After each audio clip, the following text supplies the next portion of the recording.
Hello, ഗ്യാസ്ട്രോക് ഫുഡാണ്. നമ്മൾ നേരിടുന്ന ഏറ്റവും വലിയ പ്രതിസന്ധിയിലൊന്നാണ് നമ്മുടെ ഡോഗ്സിൻ്റെ സ്കിൻ ഇഷ്യൂസ്. പ്രധാനമായും 2 റീസൺസ് ആണ് സ്കിൻ ഇഷ്യൂസ് വരാനായിട്ടുള്ള കാരണം. ഒന്ന്, നമ്മൾ അവരെ പരിപാലിക്കുന്ന രീതി, അവർ കഴിക്കുന്ന ഫുഡ്. സ്കിൻ ഇഷ്യൂസ് പൊതുവെ 3 സ്റ്റേജാണുള്ളത്. ഒന്ന് ബിഗിനിങ് സ്റ്റേജ്, അതായത് അവരുടെ ശരീരത്തിൽ കാണപ്പെടുന്ന പൊടിപടലങ്ങൾ, സ്കിൻ നോട്ട്സ്, പിന്നെ താരൻ പോലുള്ള സബ്സ്റ്റൻസ്, ഇതെല്ലാം നല്ല രീതിയിൽ കോമ്പ് ചെയ്യുന്നതോടുകൂടി ബോഡി ഫുള്ള് ക്ലീൻ ആവുന്നതായിരിക്കും. പിന്നെയുള്ളത് സ്റ്റേജ് 1 ആണ്. ഓൾറെഡി ചൊറിയാൻ സ്റ്റാർട്ട് ചെയ്തിട്ടുണ്ടായിരിക്കും. അതായത് ഫ്രിക്ഷനുള്ള ഫ്ലോറിൽ കിടന്നു മറിയാൻ, അല്ലെങ്കിൽ ചെവിയുടെ ബാക്കിൽ കാല് വെച്ച് അടിക്കാനും ഒക്കെ നല്ല രീതിയിൽ ചൊറിച്ചിൽ തുടങ്ങിയിട്ടുണ്ടായിരിക്കും. ബോഡിക്കുള്ളിൽ ഇൻസെക്ട്സ് അല്ലെങ്കിൽ പാരസൈറ്റ്സ് അല്ലെങ്കിൽ ടിക്സ് ഇതെല്ലാം നല്ല രീതിയിൽ പ്രവേശിച്ചിട്ടുണ്ടായിരിക്കും. സ്റ്റേജ് 2 എന്ന് പറയുന്ന ഏറ്റവും മോശപ്പെട്ട അവസ്ഥയിലാണ്. ഇപ്പോൾ വീഡിയോ കാണുന്ന ഡോഗിന് ഏറ്റവും വേസ്റ്റ് കണ്ടീഷനുള്ള സ്കിൻ ഇഷ്യൂസ് ആണുള്ളത്. അതായത് പ്ലാസ്റ്റിക് വേസ്റ്റ് അല്ലെങ്കിൽ ബാഡ് ക്വാളിറ്റിയിലുള്ള ഫുഡ് ഇതെല്ലാം കഴിച്ചുണ്ടാകുന്നതിൻ്റെ റിസൾട്ടാണ് നമ്മളിപ്പോൾ ഈ കാണുന്നത്.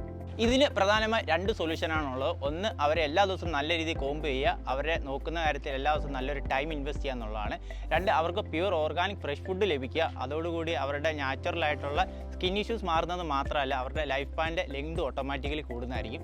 അതിന് ഗ്യാസ്ട്രോക് ഫുഡ്സ് നിങ്ങൾക്ക് നല്ലൊരു അവസരമാണ് തരുന്നത്. 100% ഓർഗാനിക് ഫ്രഷ് ഫുഡ് ലഭിക്കുന്നതിന് വേണ്ടി ഗ്യാസ്ട്രോക് ഫുഡ് ഇൻസ്റ്റാഗ്രാം പേജിൽ ഒരു മെസ്സേജ് അയക്കുകയോ അല്ലെങ്കിൽ വാട്സപ്പിൽ ഒരു മെസ്സേജ് അയക്കുകയോ ചെയ്യുക.